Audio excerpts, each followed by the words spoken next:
Assalamualaikum warahmatullahi wabarakatuh. Nama saya Abdul Rizky dengan NPM 41182170250003 dari Prodi Pendidikan Geografi Fakultas Keguruan dan Ilmu Pendidikan.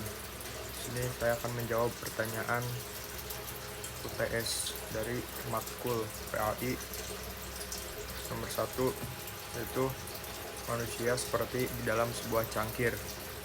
Nah, manusia bagaikan di dalam cangkir. Kalau manusia di dalam cangkir, siapa yang membuang cangkirnya? Yaitu Allah. Artinya manusia melakukan apapun yang Allah tahu karena Allah Maha Melihat dan Maha Mengetahui.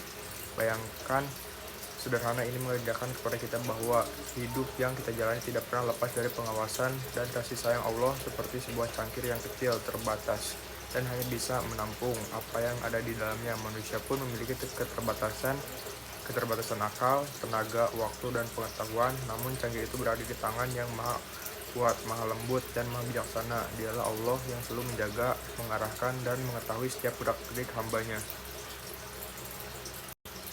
Nomor 2, menjalankan dan meninggalkan ibadah. Keduanya ada resiko, terutama menjalankan, sering dibilang soalim. Meninggalkan, mendapatkan dosa. Dua hal ini menggambarkan bahwa apapun pilihan kita selalu ada konsekuensi yang mengikuti. Ketika seorang berusaha menjalankan ibadah, ia mungkin menghadapi ejekan, cibiran, atau penilaian yang tidak adil. Namun sebenarnya itu adalah ujian untuk menguatkan keikhlasan.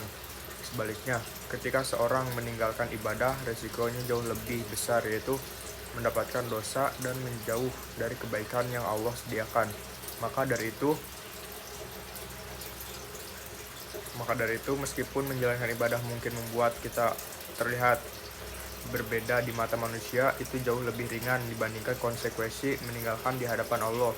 Pada akhirnya, pilihan terbaik adalah tetap beribadah, karena penilaian manusia hanya sementara, sedangkan ganjaran dari Allah bersifat kekal. Nomor 3, ibadah butuh, bukan ibadah hamba. Ibadah butuh, ibadah yang dilakukan jika ada butuhnya atau maunya saja, tidak tulus intinya. Ini berarti seorang hanya mendekat kepada Allah ketika sedang mengalami masalah, kesulitan, atau ingin sesuatu yang ia harapkan. Ketika tidak ada kebutuhan, ibadahnya berkurang atau bahkan ditinggalkan. Sikap seperti ini menunjukkan hubungan yang tidak stabil, karena ibadah dilakukan berdasarkan kondisi, bukan kesadaran atau cinta kepada Allah. Sedangkan ibadah hamba, ibadah yang dilakukan secara tulus tanpa ada paksaan atau dorongan dari apapun untuk melakukannya. Ibadah ini lahir dari hati. Seorang hamba yang memang membutuhkan Allah setiap waktu, bukan hanya saat sulit. Dalam ibadah hamba, seorang tetap beribadah, baik ketika senang maupun susah, karena mereka bersyukur, taat, dan yakin bahwa setiap ibadah adalah bentuk pengabdian. Ibadah ini lebih tenang, lebih ikhlas, dan menunjukkan kedewasaan spiritual. Dan nomor 4, jangan terburu-buru terhadap terkabulnya doa, dan jangan berputus asa jika engkau memohonkan itu terlambat. Kita tidak boleh tergesa-gesa menunggu terkabulnya doa, dan tidak boleh berputus asa ketika doa belum terjawab. Setiap pemohon memiliki waktu terbaik menurut Allah, dan keterlambatan bukan berarti penolakan. Tetaplah percaya, bersabar, dan terus berdoa, karena Allah selalu memberikan yang terbaik pada waktu yang tepat. Tambahan dari itu, seringkali Allah menjawab doa dengan cara yang tidak kita duga, atau melalui proses yang membuat kita belajar tumbuh dan menjadi lebih kuat. Ada doa yang langsung dijawab, ada juga yang ditunda untuk kebaikan kita, dan ada yang diganti dengan sesuatu yang jauh lebih baik. Yang terpenting adalah menjaga hati tetap yakin bahwa tidak ada yang sia-sia. Setiap doa dicatat, didengar, dan disiapkan jawabannya dengan penuh kasih. Maka jangan berhenti berdoa, karena doa adalah wujud kepercayaan seorang hamba kepada Allah. Yang kelima, jangan mencurahkan kesungguhan pada yang bukan tempatnya. Intinya, jangan terlalu membuang waktu untuk hal yang negatif atau tidak penting. Agar lebih bijak dalam menentukan prioritas hidup, kesungguhan adalah energi berharga, karena apapun yang kita perhatikan atau tumbuh Jika kita mencurahkan tenaga, waktu, dan pikiran pada sesuatu yang tidak bermanfaat, maka kita hanya akan kehilangan kesempatan untuk berkembang. Sebaliknya, kesungguhan itu seharusnya diarahkan pada hal-hal yang membawa kebaikan, seperti memperbaiki diri, mengajar ilmu, meningkatkan kualitas ibadah, dan membangun hubungan yang positif. Begitu pula, waktu kita terlalu banyak diberikan untuk hal-hal negatif atau tidak penting, kita tertinggal dan tujuan hidup yang sebenarnya.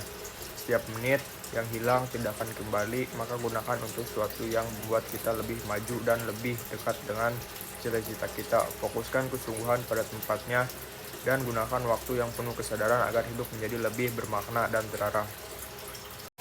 Yang berbagian B, nomor 1, yaitu an alamatil i'timadi alal amali nuqsanur rojali inda wujudid jalali. Di antara tanda-tanda yang senantiasa bersandar kepada amal ibadahnya adalah kurangnya sifat ar-roja, rasa harap kepada rahmat Allah, atau mudah putus asa sewaktu terjadi bencana kemaksiatan menimpanya. Bagian ini mengingatkan bahwa ada sebagian orang yang terlalu mengandalkan amal ibadahnya sendiri.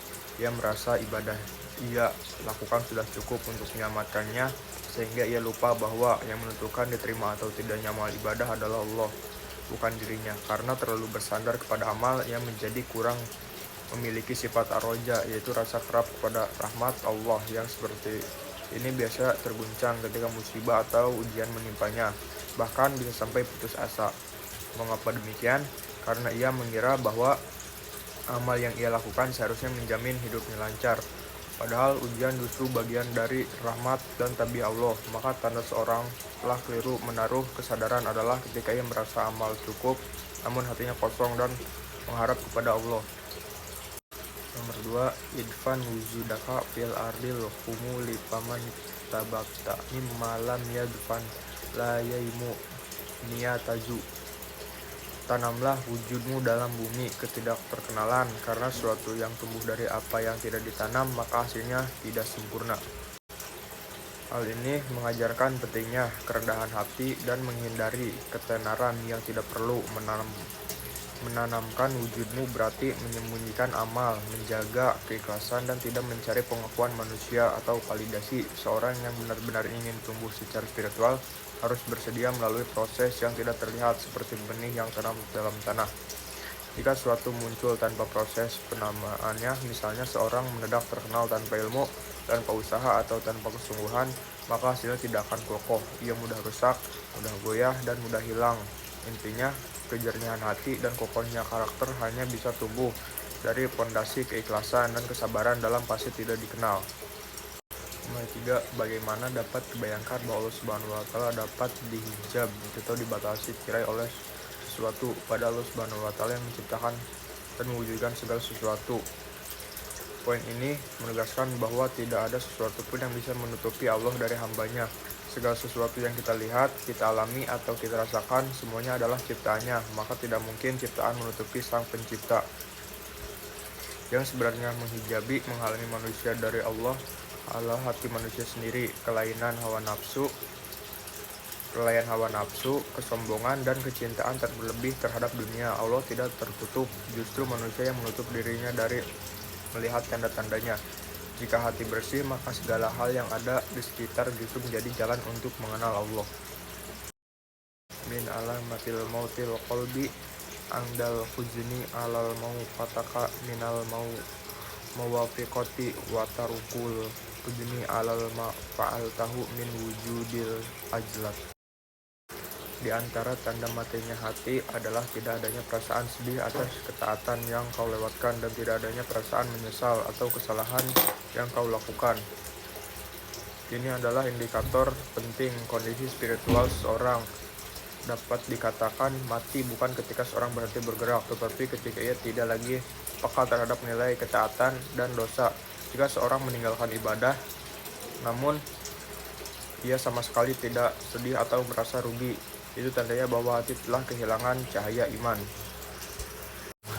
Nomor 5, la sawirata id qablaka adluhu wala kabirata id wajhaka fadluhu.